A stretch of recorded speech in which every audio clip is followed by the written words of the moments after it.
بسم اللہ الرحمن الرحیم۔ السلام علیکم، میری آپ سبھی سے التجا ہے کہ ایک مرتبہ درود ابراہیمی پڑھ لیجیے گا۔ بسم اللہ الرحمن الرحیم۔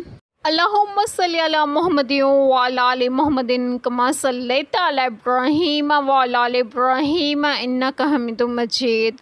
اللہم بارک علی محمد وعلی آل محمد کما بارکت علی ابراہیم وعلی آل ابراہیم انک حمید مجید۔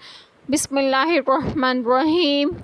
اے ایمان والو، ضرور اللہ تمہیں آزمائے گا ایسے بعض شکار سے جس تک تمہارے ہاتھ اور نیزے پہنچیں کہ اللہ پہچان کرا دے ان کی جو اس سے بن دیکھے ڈرتے ہیں، پھر اس کے بعد جو حد سے بڑھے اس کے لیے دردناک سزا ہے۔ بسم اللہ الرحمن الرحیم۔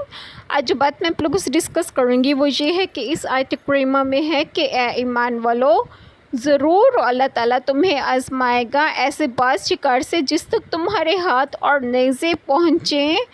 6 ہجری جس میں حدیبیہ کا واقعہ پیش آیا، اس سال مسلمان حالت احرام میں تھے۔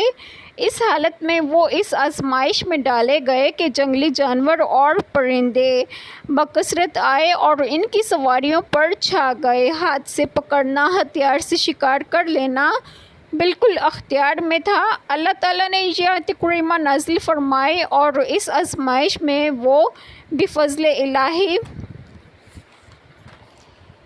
فرمان بردار ثابت ہوئے اور حکم الہی کی تکمیل میں ثابت قدم رہے۔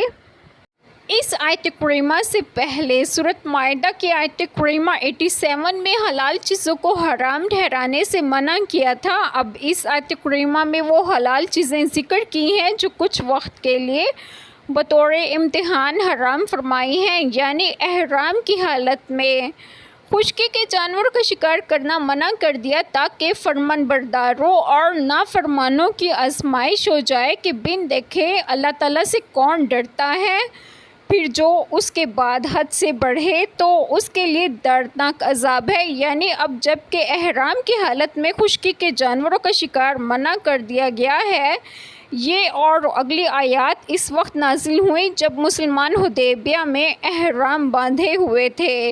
اس کے بعد جو حد سے بڑھے اور بعد ابتلا کے نافرمانی کرے تو اس کے لیے دردناک سزا ہے۔